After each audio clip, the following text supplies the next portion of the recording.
Hi friends, ఈరోజు నేను బియ్యం పిండితో రొట్టె చేస్తున్నాను అన్నమాట. దీనికోసం నేను బియ్యం పిండి 2 కప్పులు తీసుకున్నాను. ఇందులోకి ఉప్పు, పసుపు, కారము, జీలకర్ర వేశాను. నెక్స్ట్ వచ్చేసి ఉల్లిపాయలు, పచ్చిమిరపకాయలు, కొత్తిమీర వేశాను.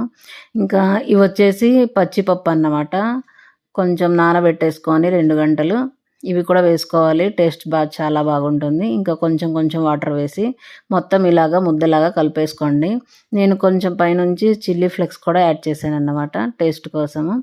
ఇంకా నెక్స్ట్ వచ్చేసి క్లాత్ పెట్టి ఓ 10 నిమిషాల తర్వాత ఈ క్లాత్ మీదే నేను చేశాను అన్నమాట. కొంచెం నీళ్లు చల్లుకొని అంటుకోకుండా ఇలాగా మనకు రొట్టె అయితే రెడీ అయిపోతుంది. ఇంకా వీటిని మనము ప్యాన్ పెట్టుకొని కాల్ చేసుకోవాలి. నూనె వేసుకొని, నూనె అయినా వేసుకోవచ్చు, నెయ్యి అయినా వేసుకొని కాల్చుకోవచ్చు.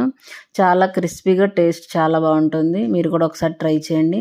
ఇందులోకి వచ్చేసి టమాటా చట్నీ అన్నమాట.